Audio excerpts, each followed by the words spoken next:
Hello, welcome from Newmarket, New Hampshire. It's a gloomy day. We're gonna walk around, do a little walk and talk, fill you guys in, take a look. Just spending a chillaxing Sunday in this cute little town, not too far from our house, but we thought we would get out and bring you guys along. It's gonna be good. Let's hang out. Newmarket's interesting, and part of the reason I wanted to show you guys is it is a perfect example of what I always talk about and love that they do now with these old mill towns in revamping them and turning them into something completely new.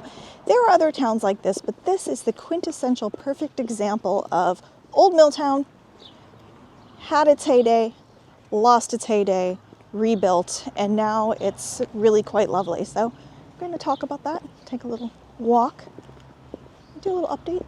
Bucky's taking a swim. The weather. So here's the thing, guys. We've had a crappy spring. There's no way around it. It's just been really gloomy, rainy. We had a big nor'easter the other day when I drove to Connecticut. Not a whole lot of sunny days, and it's been weird. And just when we think it's going to get nice, it kind of gets crappy again. So it's been a bummer, and makes me kind of physically tired and weird. Also, allergies have been very horrible, and everybody is dealing with it. Pollen counts really, really high. So that on top of the weather, and with some of the migraines that I get, it's been tricky. I was looking forward to going to Connecticut, and I did make that video. I hope you guys enjoyed it. It was a really fun day. Ended up having a lot of family time, so not as much filming as I anticipated. But the good news is we will be going back soon, and more frequently, I'm sure, this summer. Lots of things planned and so much more of Connecticut to show you that I'm pretty passionate about. So that's something to look forward to. Of course, Battle of Bunker Hill coming up.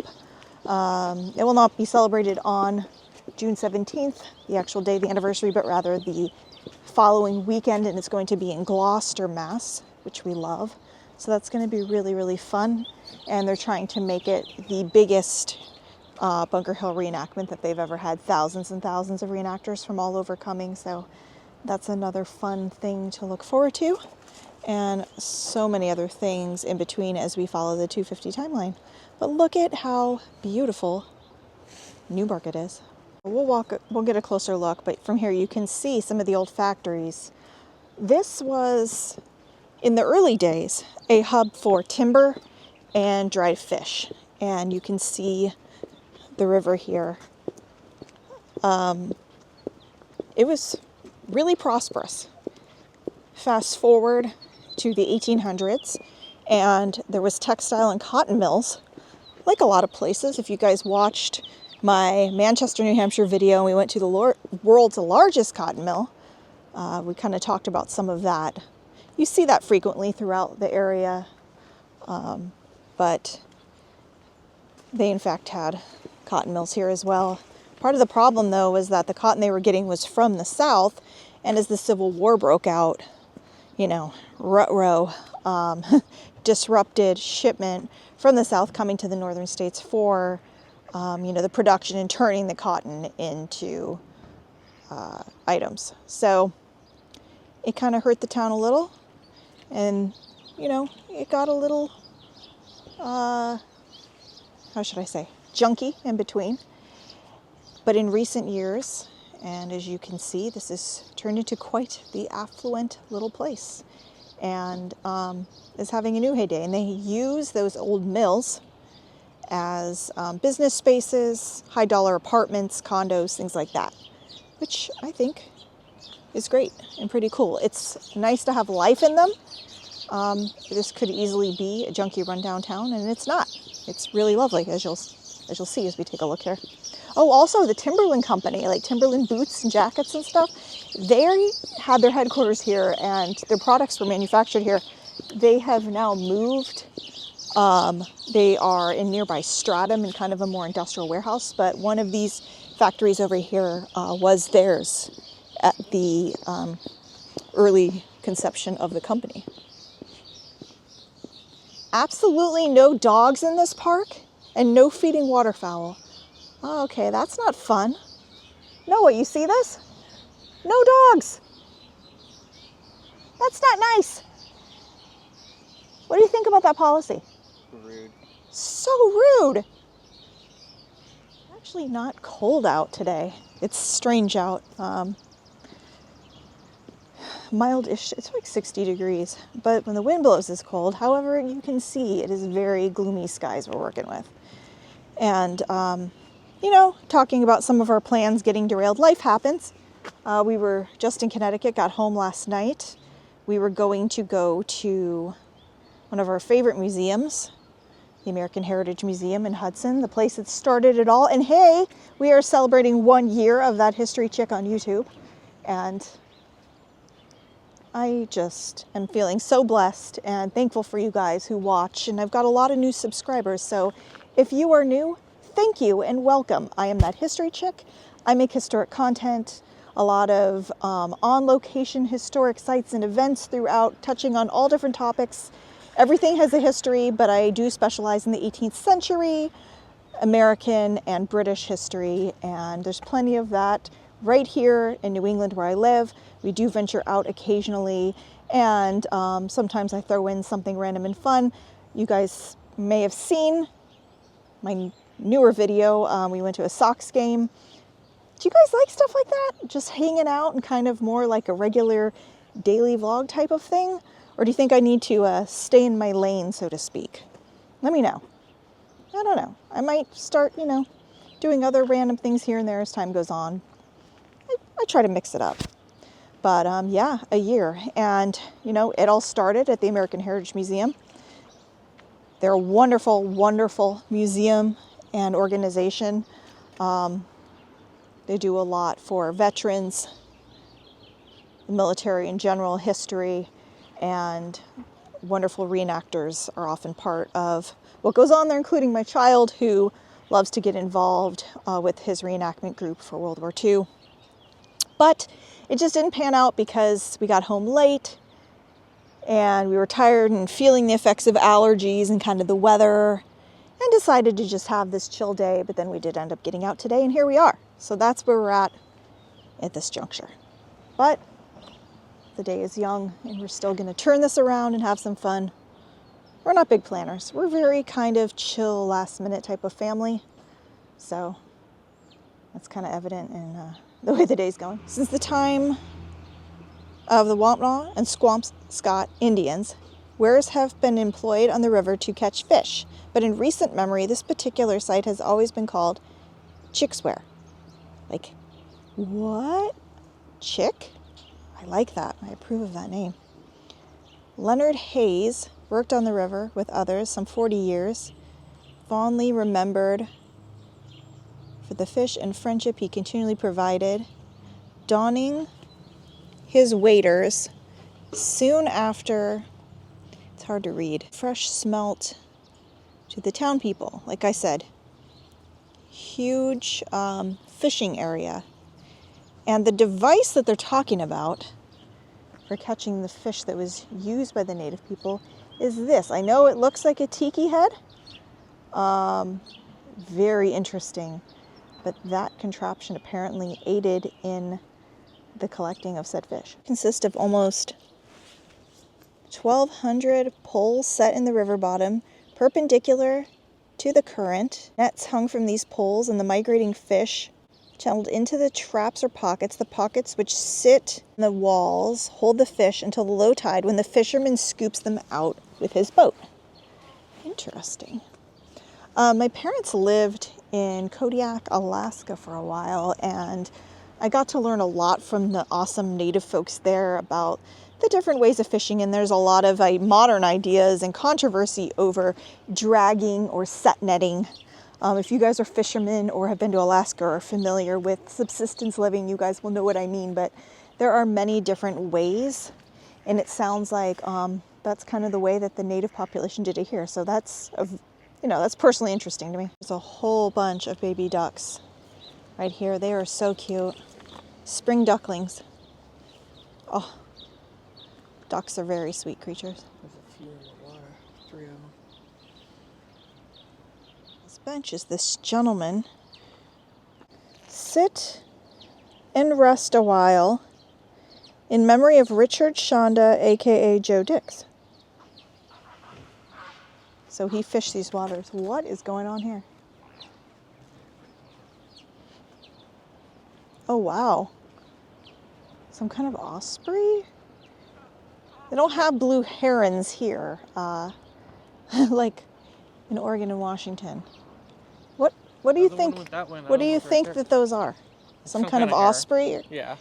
Kind of like a heron. Oh, here. Look at in here. There are a whole bunch of duck eggs. Where they busted out of? Oh my gosh. And they're all right there. That is amazing. A mother duck and little babies in the water. Cute. Reminds me of when I gave the boys swim lessons. I wasn't that successful. Noah flunked swim class. Oh, he's going to be so embarrassed and mad when I tell you guys this. He flunked swim class like 3 times before he finally went to the next level. He was like a blue tadpole for...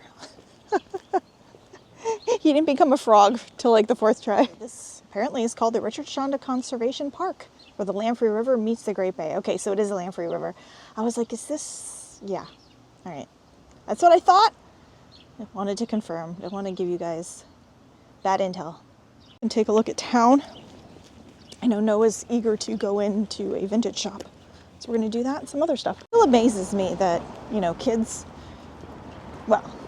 lifestyles are so different across the country, and when you drive across it, it's always like, I'm always fascinated by like, one person lives in a cornfield in the middle of America, and someone else lives in a charming town like this, and someone else lives in the woods, and some people live in the desert. So different. I wonder if the kids that grow up in towns like this realize how lucky they are to have all this, because I grew up in LA, in the city. Now I lived in the valley in a very nice area. And there's still a sense of community. You can find a sense of community everywhere. But it's definitely different. Definitely different than all this. I would think that this would be a really nice upbringing in childhood. Small town, they have a lot of award-winning restaurants. I've heard really good things about the little food scene here.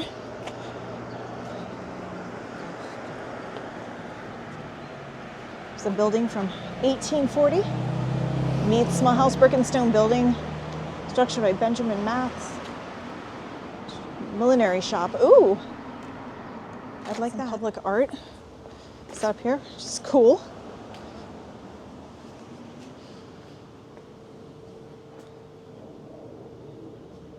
Ellen Hopkins Fountain. That's neat.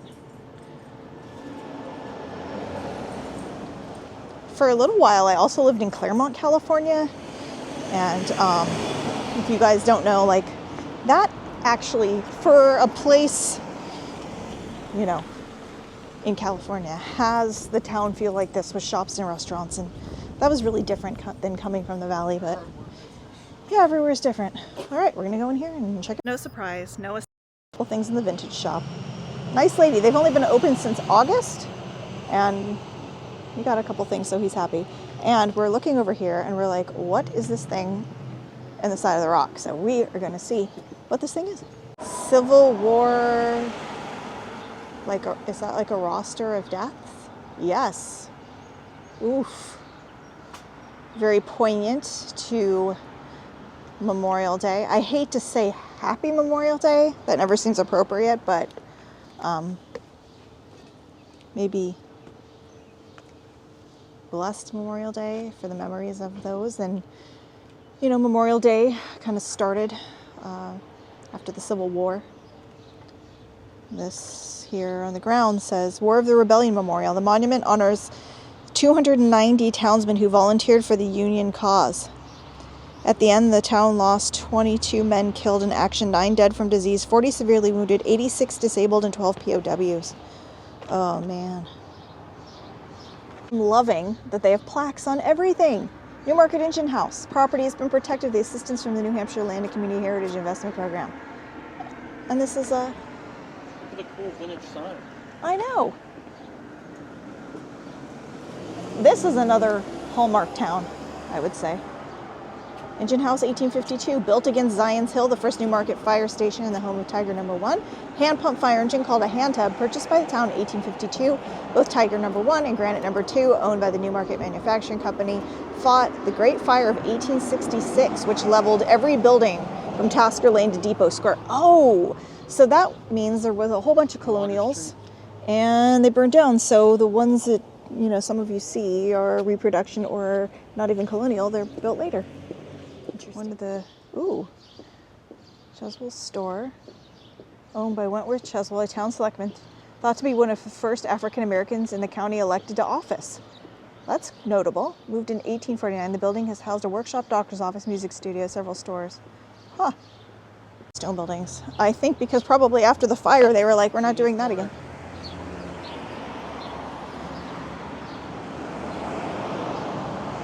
At one point, good to note that this town was actually part of Exeter. Exeter was huge. Everything was part of Exeter around here, it seems like. But we are in Rockingham County, close to the seacoast.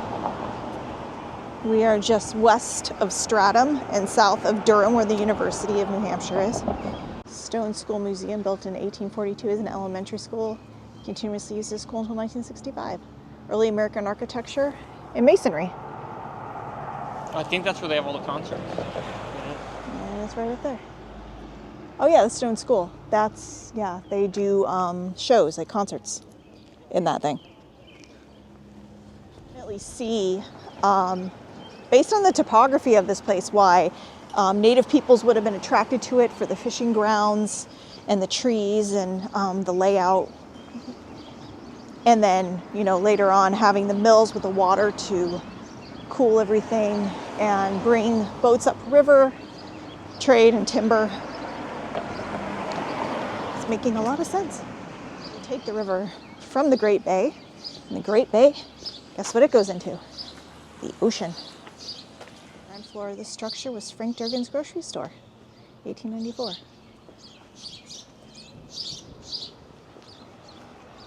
Yeah, definitely like a little hallmark style town. Apparently this is one of the last surviving tavern hotels. Built the same year the Newmarket Manufacturing Company was founded, building became the Runlet Tavern, later the Washington House, which was run by a well-known horseman, H. Smith, until 1870.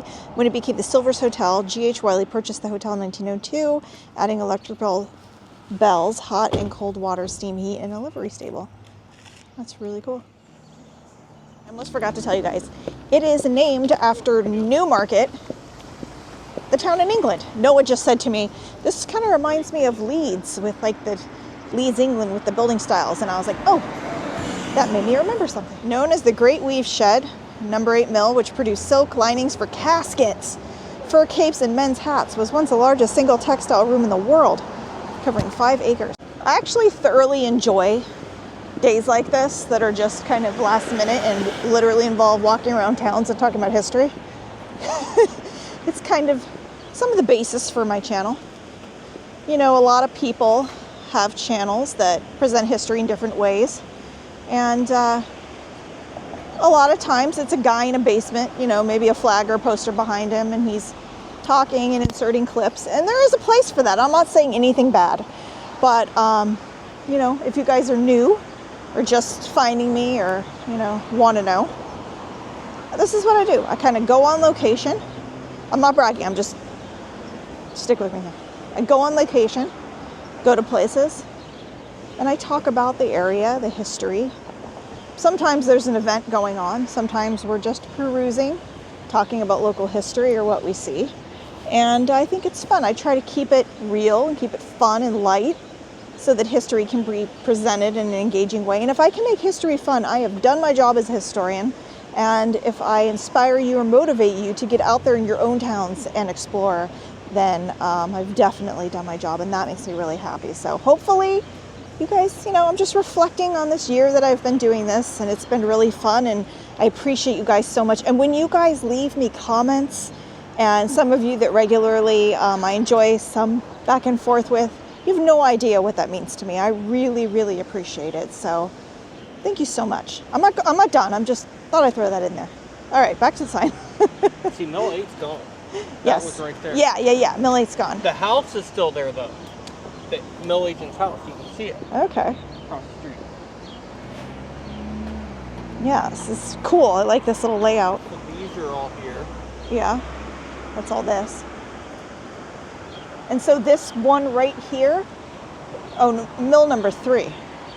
And mill number 3 was built from granite quarried on That's this one. Durham Point. The machinery installed in 1829 includes 1,034 spindles. Let's go down here and keep taking a look and see. A new friend, this is Champ the Airedale, and he's beautiful. You know I make friends wherever I go. Making fur friends wherever I go. Oh, Airedales, I love Airedales. I haven't seen one in a long time, so I got really excited. All right, what do we got here? In 1823, businessmen from Salem, Mass. bought property along the Lamprey River, and Ebenezer Smith's sawmill disappeared. Noah, I should have named you Ebenezer. Replaced by great blocks of granite rising stone by stone along the riverbank. Although the builders considered using brick to cut costs, they chose stone instead for its durability. Interesting.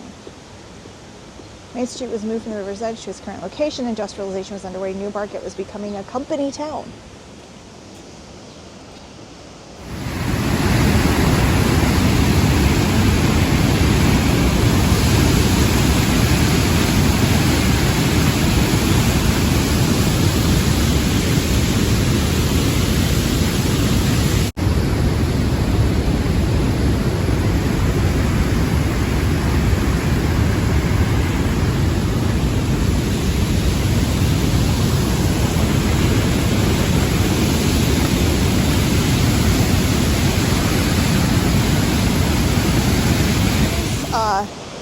Not as common in New England, so it's kind of striking.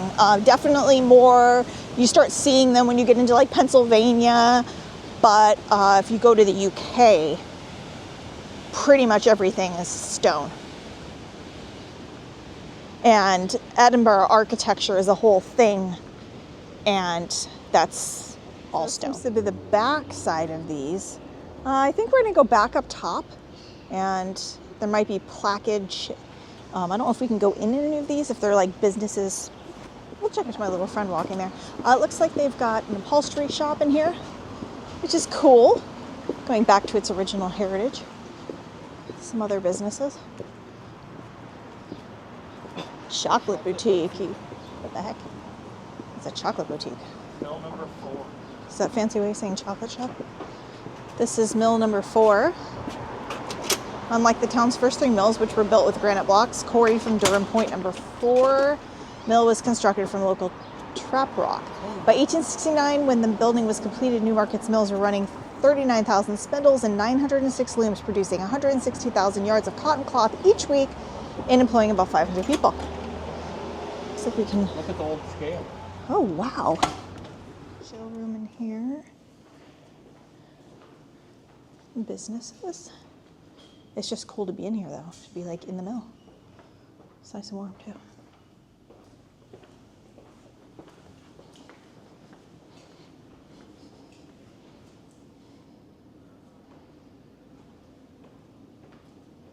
Also nice to just get out and walk around. Yesterday, my mom, my sister, and I watched both parts of the new documentary on HBO about Paul Rubens called Pee-wee as himself. Not for a young audience, but very, very interesting, if nothing else. Always been a huge Pee-wee fan, but Paul Rubens was a very complicated, conflicted individual, brilliant, and it was good. It explains a lot about him. It was really good. We were captivated, and then we watched Pee-wee's Big Adventure, which I still watch a couple times a year. It's one of my favorites. But we slugged, and then I drove home, and so I was sitting a lot, so it's really good. I'm happy to be out and walking. Taking a look here at the Veterans Memorial. This part here is to the Korean War.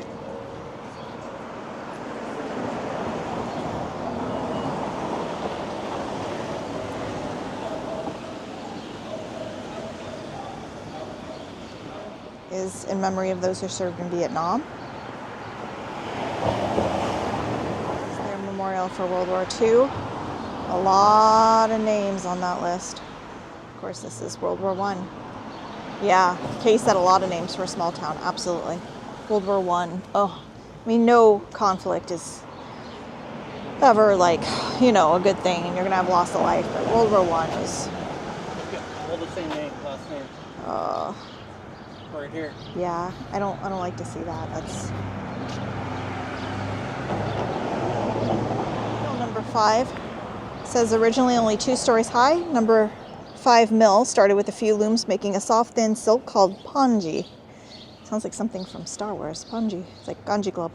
Silk goods production was introduced by mill agent Ambrose Nichols due to depression in the cotton market and ultimately was valued at over $2 million per year. Newmarket's 5 mills turned out all classes of silk, box loom work, jacquards, and fancy shirting on 1,100 looms. So this was a major mill town.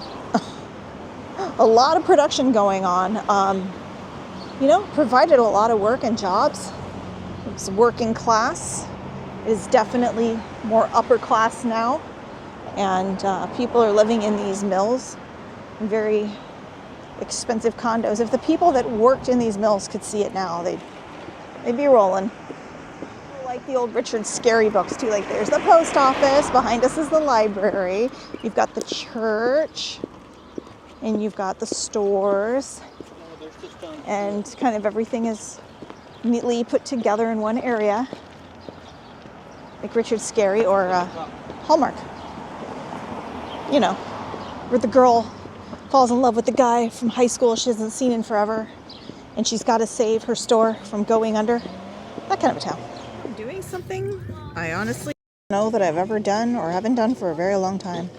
I am drinking a beer and waiting for a pretzel. Afternoon beer and pretzel. I just wanted a little something. Caleb got a burrito from the food truck. He's quite happy with it. I'm like, you know what? I'm feeling like I'm going to live on the wild side with my 1 beer and my pretzel. I'm happy. They come inside there. Yeah. We're in Durham, by the way. I don't think I told you guys that. We moved on. We are just north of Newmarket, the University of New Hampshire. And going to see some stuff here. Oh, yeah. This is very random, but hey, it sounded good. Now, I love Durham for a few reasons. It's beautiful. It's peaceful. It has scenes like this. And it is also the home of Major General John Sullivan. And Major General John Sullivan was a complete, total badass in the Revolutionary War. We're going to go see a monument to him. But right now we are on the Oyster River, this beautiful park. And the weather has turned out mildish.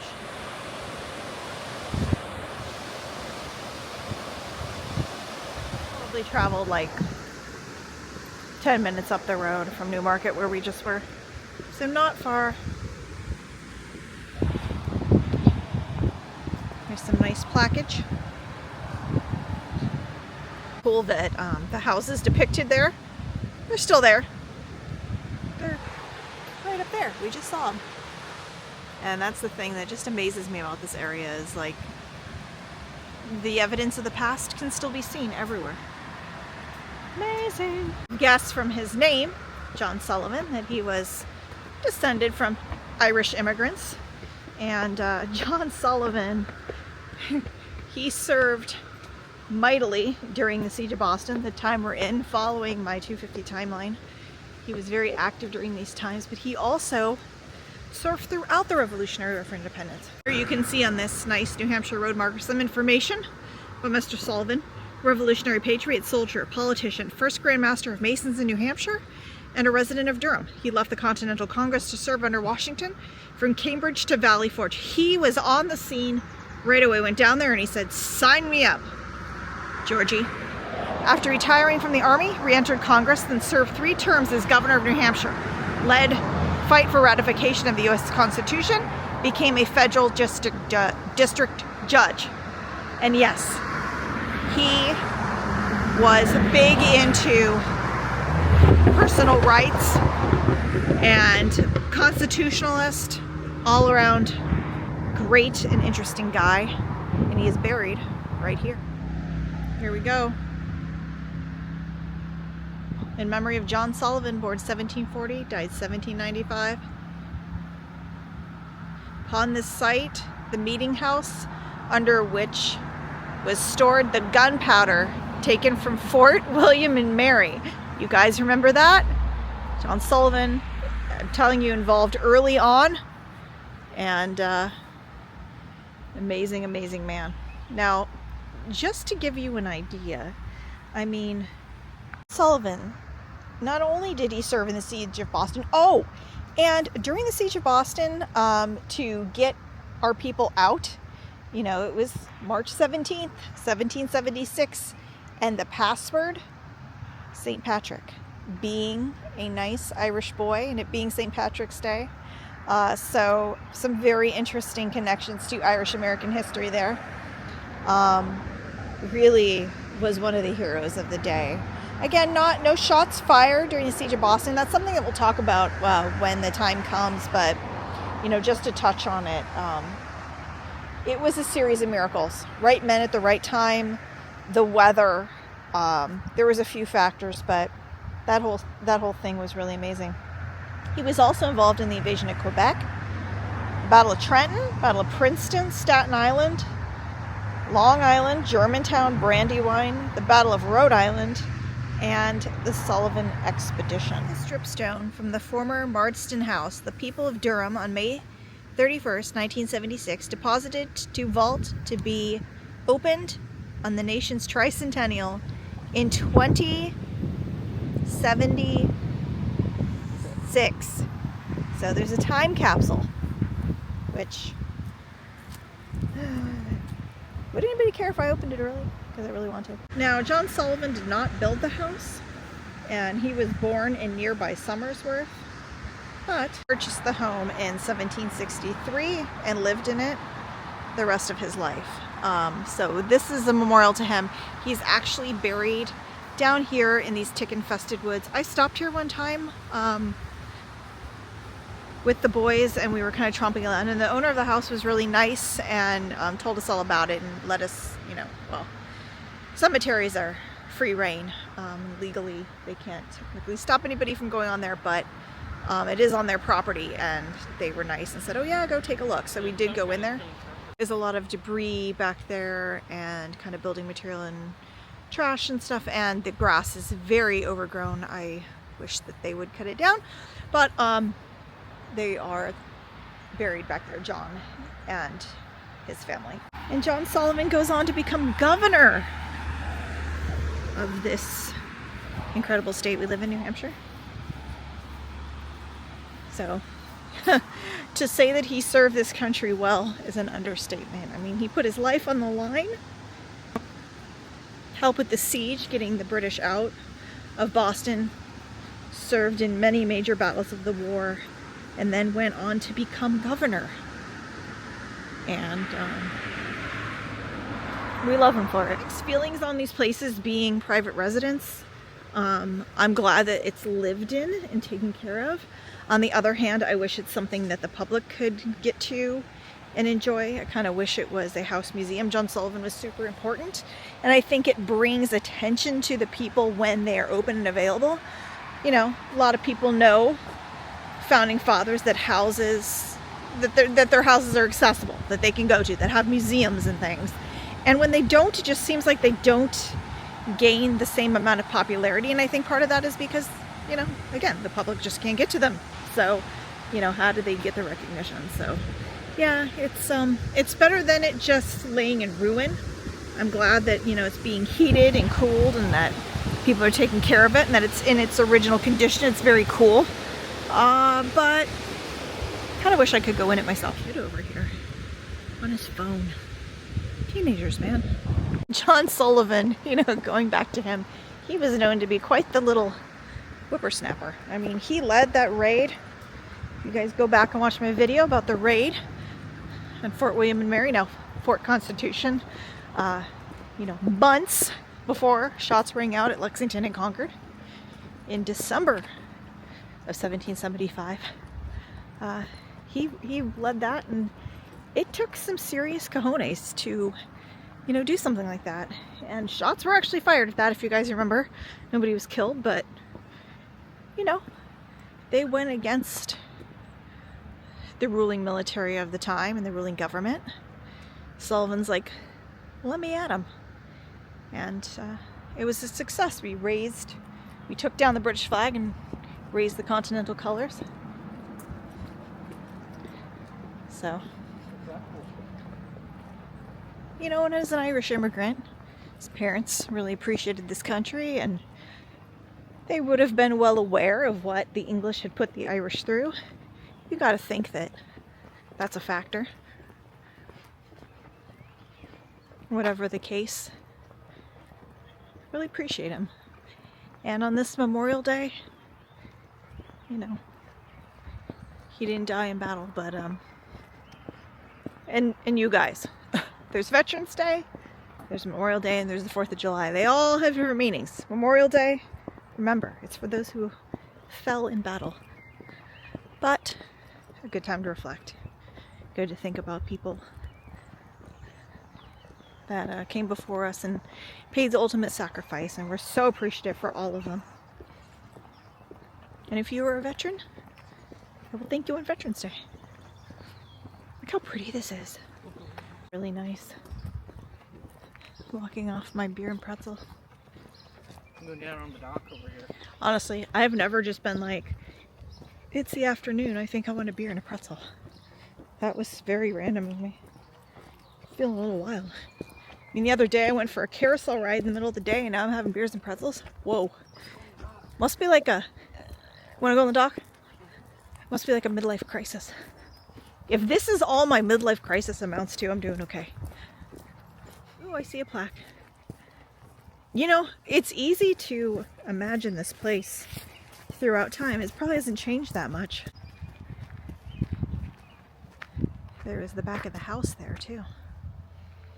Really nice land. And this is the Oyster River, if I didn't say that already.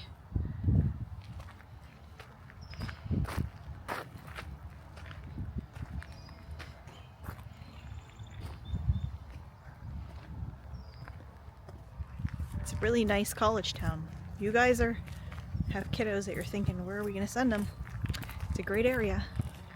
I mean,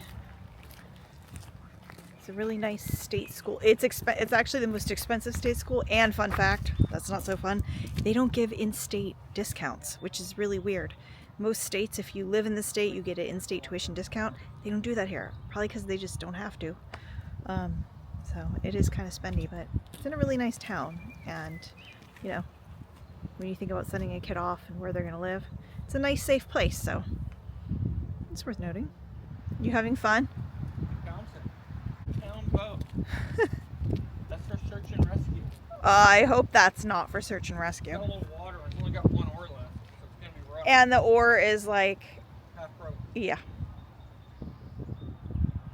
It's the town boat. I really hope that's not true. It's really pretty out here, isn't it? There is a bit of a housing crisis at UNH here in Durham, New Hampshire. Hard to come by. Cost of living, not cheap. New Hampshire is not cheap. You get a high quality of life if you can swing it, but not for the faint of heart when it comes to finding. It's not a big town. You know, a lot of places where there's state schools, you think like, oh, it's a city or a big place. Nope, it's still New Hampshire, so it's not much. But I kind of like that fact. You know, especially as a parent with sons that are of that age. That's not the route they're going in life. And I do think college isn't what it used to be, and I've got some personal opinions on that. But thinking like a parent who, you know, if I was sending them, it's a nice little town. For one of them, it's not the route they're taking. He's already in a career. For the other kid, that one, he's not sure what he's going to do. He's looking at military options. schools, military paying for school, and different. He's had a lot of opportunities, and he's trying to figure it all out. So we're not sure. He's only 18, just graduated, homeschool, high school. So that was all me. We just celebrated, along with my nephew, them both being 18 and graduating high school. And he's not sure what he's going to do. It's hard for young people these days.